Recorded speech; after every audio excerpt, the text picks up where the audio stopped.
Yo, what's up mga kaibigan at welcome back na naman sa ating channel. At kumusta? Nagbabalik, Electrician Tech PH. Huwag kalimutan mag-subscribe, mag-like at mag-share. So ngayon na ang gagawin ko is magpapalit ako ng pump belt ng washing machine. Samsung yung washing. So ito na yung order natin galing sa Shopee. Alright. So thank you. At papakita ko sa inyo kung paano magpalit ng pump belt ng washing machine. Alright, so buksan na natin to.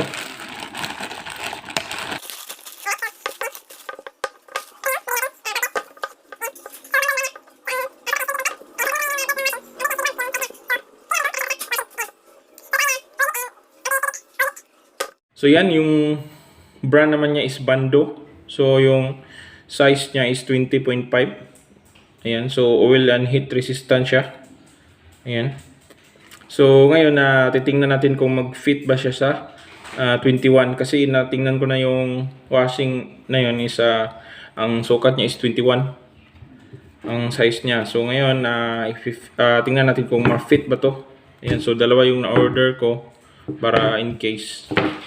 Ayan, so matibay din tong klase ng belt. Ayan. So tara, tingnan natin yung loob ng washing kung maganda ba o kasya ba to. Ayan, let's go. Alright, so ito yung washing. So ang una natin gawin, i-off muna natin tong pusit nya. Ayan. Katapos ito yung ground. So tanggalin natin tong ground. Ang ground na pala ito is nakakabit lang dun sa may bakal sa taas. Ayan, para hindi manguryente. Ayan, so naka-body ground siya. Tapos ito naman yung hose connector niya. Ayan. Hindi pala na-off yun. Ayan, off na yan. So tanggalin natin to. Ayan. Tapos off natin yung saksakan. Alright. So lagyan natin ng plywood dito para hindi masira. Mag-blunt natin. Right. Ayan. Ayan.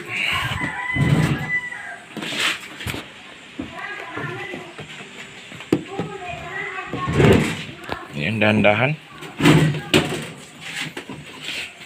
Right, so ito yung model niya na Samsung.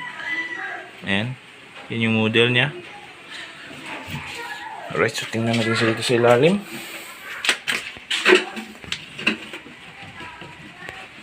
So tanggalin natin itong cover niya sa ilalim.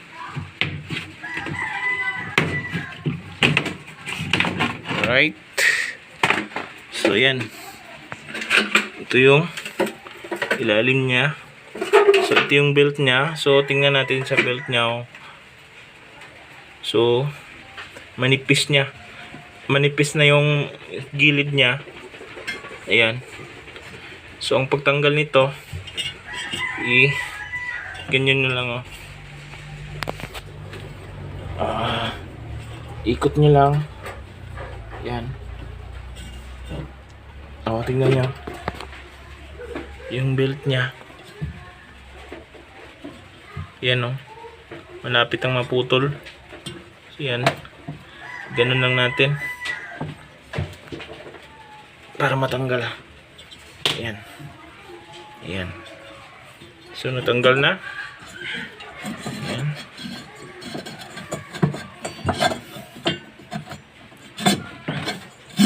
So ang size niya is 21, M21 AX belt and B belt. Ayan, so manipis, medyo manipis tong klase kaysa dito sa Bando na ano yun? Yan. Ito yung nabili natin. Ayan, Bando. Ayan.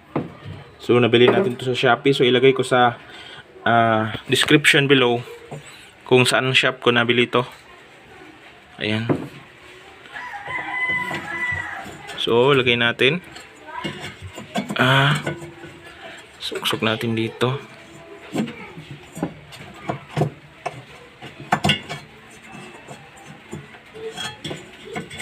Ayan.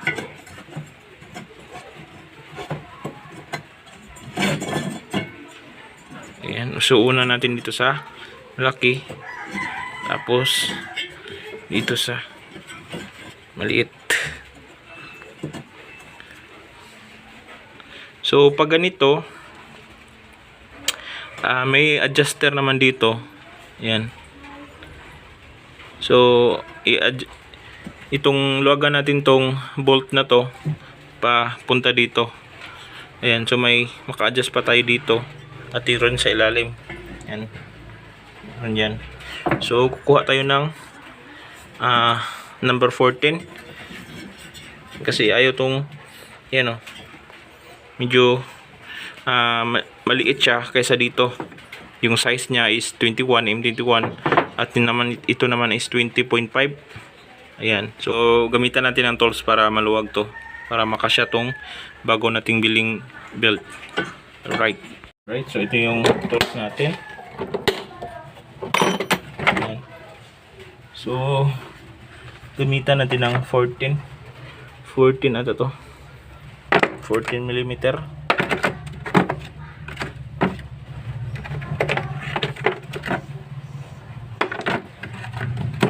Saan ba yun? 13. 13 pala. Ayan. So, 13 yung lagay natin dyan. Ito natin ang yan.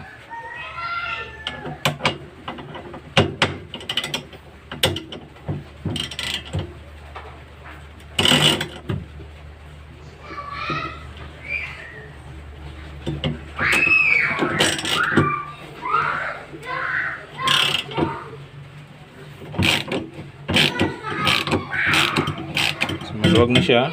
Dito rin sa ilalim. Kunti lang.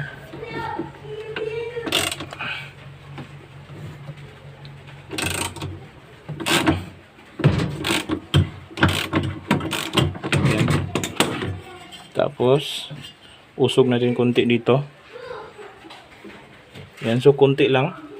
Kasi, para hindi matamaan dito sa dito banda. Yan, so isukat muna natin tong belt.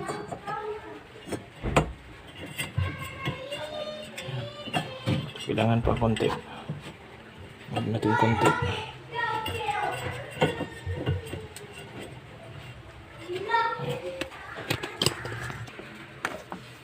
So yan. So ganito lang pag ikot niyan. Ikot natin.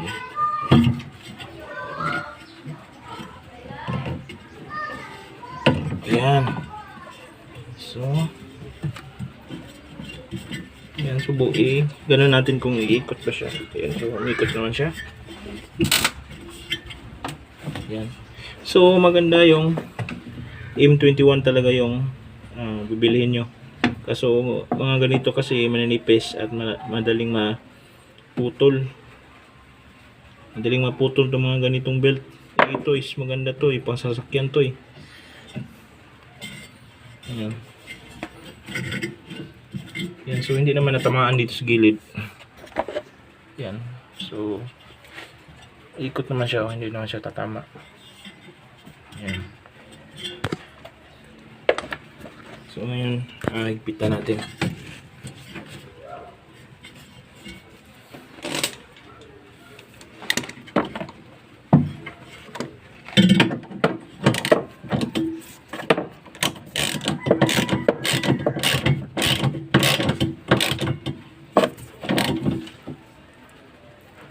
Yan. Pag kasi ito maluwag, so walang puwersa yung washing natin. Hindi maka-wash ng maganda. Yan. Oh, yan. So, So yan, nakabit na natin yung bando na belt. So itry natin ikot. Yun o. So matibay na belt to. Alright. Yan. So ngayon ay testing natin, subukan natin paikutin. Ayan. Subukan natin ito paikutin. Alright. So yan, so ibalik natin tong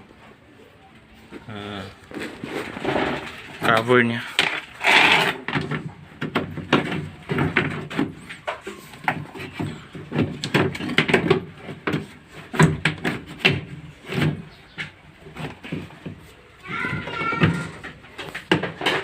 So kailangan naka dito,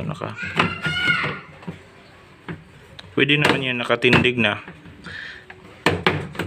So i-ganon mo lang dun sa ilalim, pero mas maganda kung dito na lang kasi. Ayan. So slide mo lang konti. Alright. Tapos lock natin dito.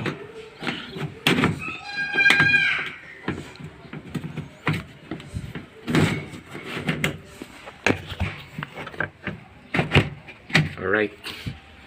Yan. So, balik natin. Patayo. Alright. So, ibalik natin tong hose connector niya. Ayan, matisting natin.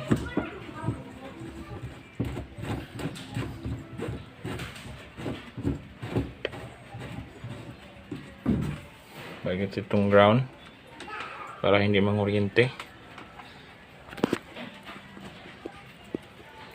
Kahit ganito lang na ground yung gagawin nyo, okay lang to. Ayan.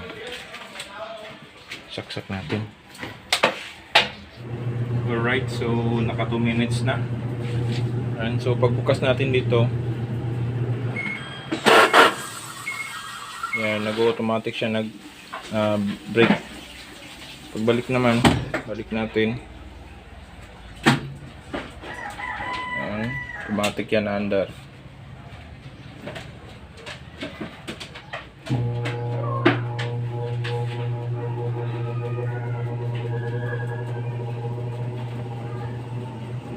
Yan.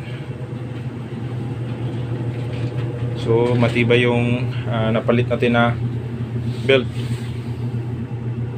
Alright, so hanggang dito na lang. Sana nakatulong tong video na to, at ilalagay ko sa description below kung saan ko nabili yung belt na yan. Ayan. So salamat sa panonood. Hanggang sa muli. Bye bye.